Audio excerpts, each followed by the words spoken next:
So tell me honestly, how have you been doing? We hear that question all the time.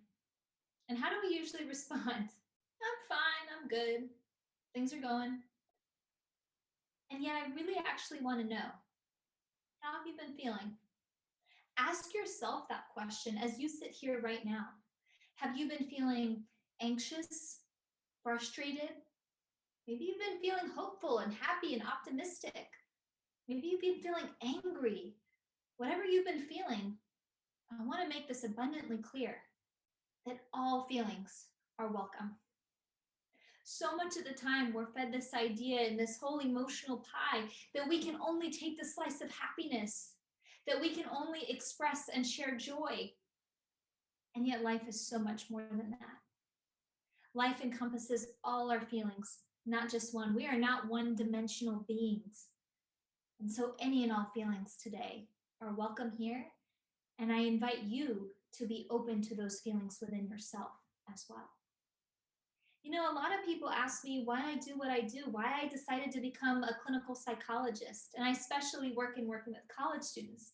And people want to know, why would you choose that career path? Isn't that hard? Isn't that depressing? And if anything, I see day after day how incredibly capable my clients and really all human beings are. But I really started to see a mismatch happening for college students. And I saw this in my own life when I started school. And I want you to ask yourself if you've seen this too. You know, so much of the time we are fed this idea that college is this yellow brick road of happiness, that there's not going to be anything that we have to worry about, that it's just going to be this easy breezy time, the happiest time in your life. And yet, what happens when the road looks a little more like this? When you find that actually maybe it's the most depressed, it's the most anxious you've ever felt in your life. And you see this mismatch. And we often feel this level of shame or this meta worrying of, here I was told that I should be so happy, that life should be so easy. And yet, here is how life is actually feeling. This yellow brick road of happiness often looks more like this. And if anything, if we've seen this past year, this idea that life is not always what we expect. Life is unpredictable, life is uncontrollable, and that feels really scary, right? Especially when we're told to expect something entirely different. And I learned that in my own life. You know, decided to go to therapy when I wanted to become a therapist. They tell you, you know, if you want to become a therapist, you should probably sit in the therapy chair. So I went to therapy. And week after week, I would go bright and early in the morning. And a few months in, my therapist gets quiet on me, and I'm thinking, oh boy, what's coming up? And she says, you know, Lauren, I see you living your life like this vase, where on the outside it comes off perfect and polished, and you always know just what to say.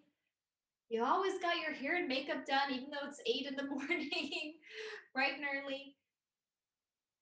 I don't think I've ever actually seen you cry. And I'm not sure I've ever actually heard you share your own feelings or your own internal experience.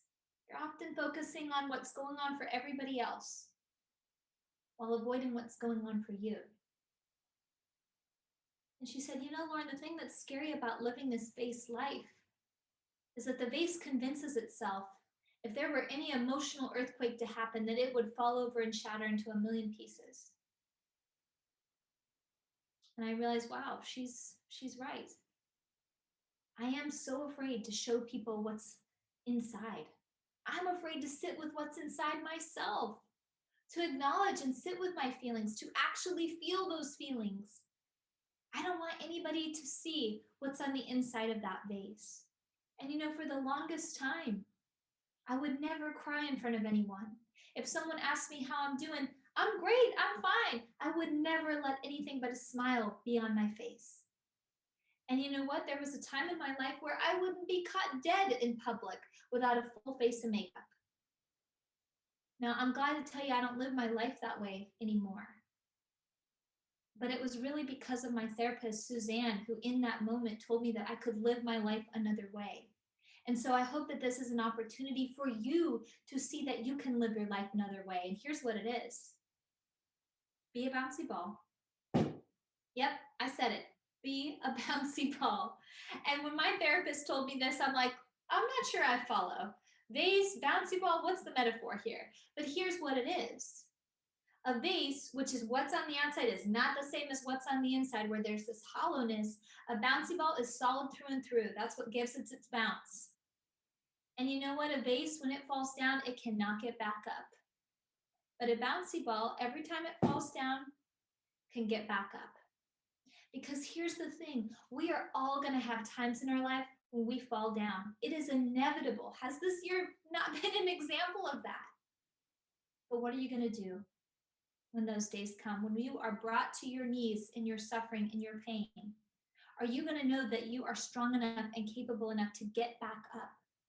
That you don't have to live your life like this perfect vase where you never let people in, but you know that you can get back up.